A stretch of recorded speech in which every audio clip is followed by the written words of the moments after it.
Hey, what's up, Bobby Gadati, Main Street Tattoo. That's what you guys mainly know me by. I tattoo out of here at Main Street Tattoo and owner of Main Street Tattoo. Going on 5 years here.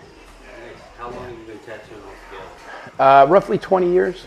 Man, honestly, I think the wild part about being with the community leader aspect, that I think when we went into doing the shop, was my wife and I wanted to be more than just a tattoo shop. We kind of laid it out and said, all right, Lord, like, it's in your hands. You've blessed us with this, so use us as your vessels. It's wild because I never thought in a million years I'd be in like politics. It's kind of neat to be a part of that though, because I think it gives the tattoo industry showing more, you know, as artists, more than just artists, that like we can also be community leaders and also be more a part of people's lives instead of just like the old ways that I know growing up when I first started. Tattooing was like, it was very different, which I love that, you know, because we were different. But now we're trying to find ways to set ourselves aside even more different than just, you know, we are a tattoo shop, but what can we do showing as tattoo artists bigger and better things. Where I started, I loved it because it was like that hard, you know, grungy, and that's what it was all about. That was that stigma, but it was different, you know, because I love the aspects of art. I went to college to be a graphic designer. Now here I am, years later, I'm tattooing, but it still has some of the similar aspects to it. I've tried all the different things. I did the art shows and went on the weekends and tried to set up, I went to actually museums that have my artwork put in, and I found that this one is the most rewarding because one, it's permanent, you know, but two, it's gratifying because the love that you can put into it, and it's on somebody forever. So there's more meaning to it than anything I think you could ever give to somebody or put on a canvas. It's wild because I will never want to be away from art. I think that's where the Lord's blessed He's using my love into something to be able to use outside of that.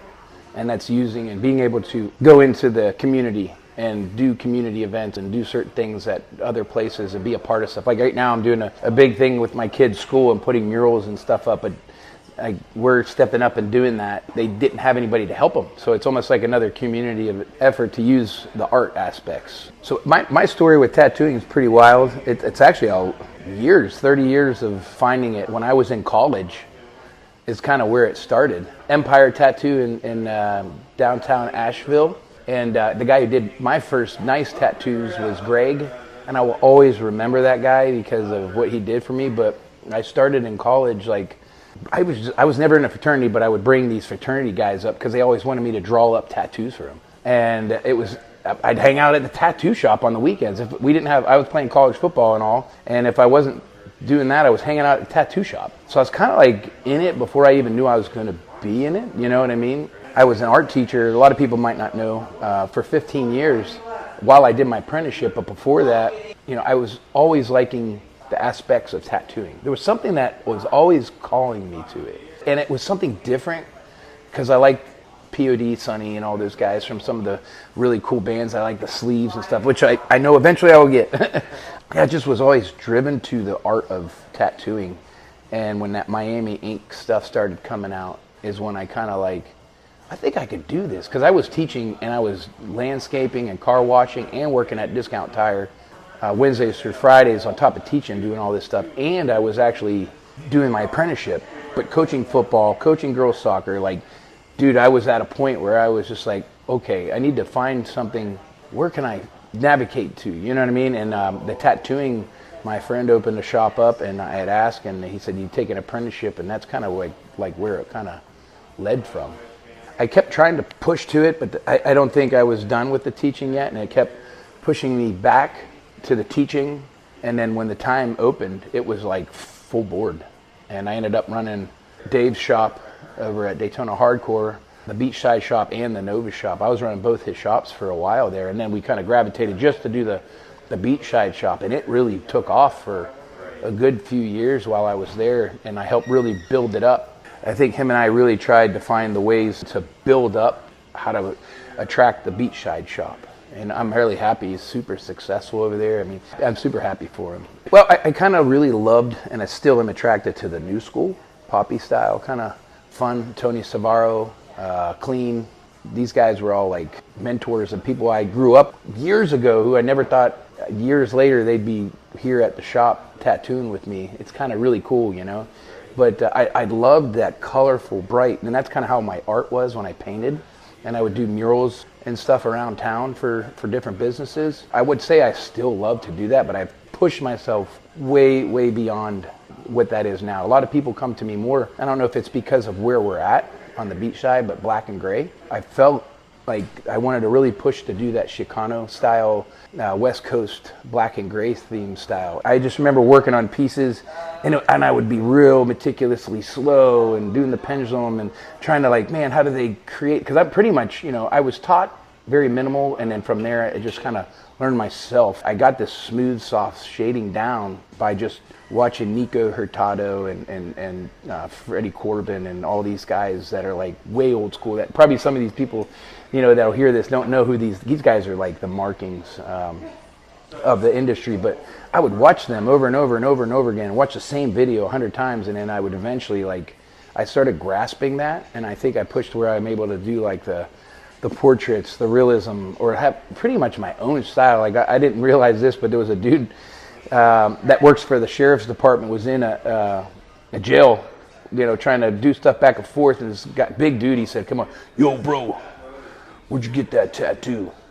And he's like, in Daytona. He goes, "That's Bobby Gadotti's work." And he, like, out of the blue, and I'm like, whoa, they knew it was my work. I was like, it's pretty wild, dude, chill. Hey, it's just a cool story, but like, try to separate, so I have my own style, I guess, in the black and gray, but still have that where it's dark and rich, still shows the skin, but it's super soft shading and fade into it, to where instead of like a choppy look.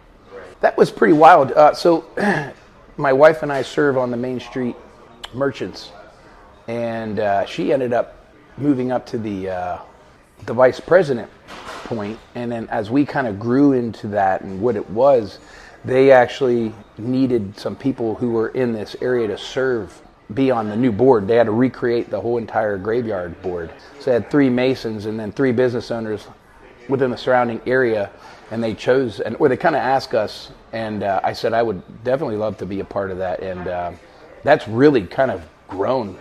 And like me, Heavy, Tom Caffrey, and all of us have really kind of created that community where, like, this is another outside part for tattooing. Like, people are stepping out. Like, for me, I wanted to be more than that tattoo. We wanted to be a light on Main Street, where this is really like, I feel like the Lord opening doors up and saying, hey, you're needed here. And that's where, like, that serving and being, that's how we got put into that. And man, that graveyard, from when we started here, it was scary. Like, I was never scared to be living next to it, since we live upstairs and we're like right there. That's our backyard. We've watched it evolve, and it's actually really cool. People that have been here carrying all that 50 years or so, like with Boot Hill and stuff. It's amazing. Like, even the Humphreys. The neat thing about Main Street, and I think it's just started to trickle in, and I think what's neat with our shop, because we're not the bars out on the streets, I think people kind of gravitate to that, us being the middleman and being able to be like, oh wow, like we try to like navigate where we all as a community can grow. There's a lot of things, like, again, with the political end that I thought I'd never see. I think it's highly important, because they're wanting to take away from what it feels like little by little from us here on Main Street. And there's such a rich history here on Main Street. And me personally, I've grown up in Daytona my whole life, since the 70s, and like, this is the heart of Daytona Beach itself.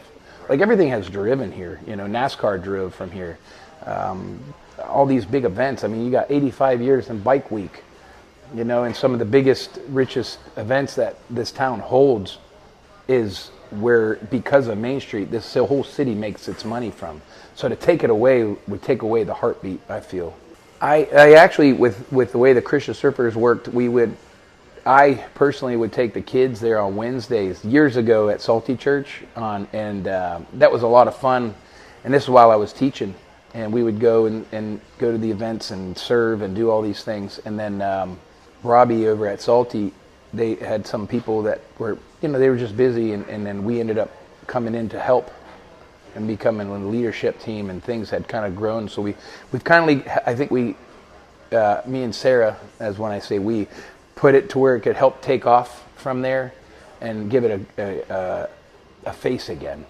Oh man, everything about it. The Main Street community, I mean, you got us on there the families on there, all these businesses, all the surrounding people, and this community is a lot more than what people realize. I think our hearts are in this. Like I never thought, being here, hey, we're going in, we're opening a tattoo shop, but the way that everything is here, I think there's more to this street and the community itself than people realize.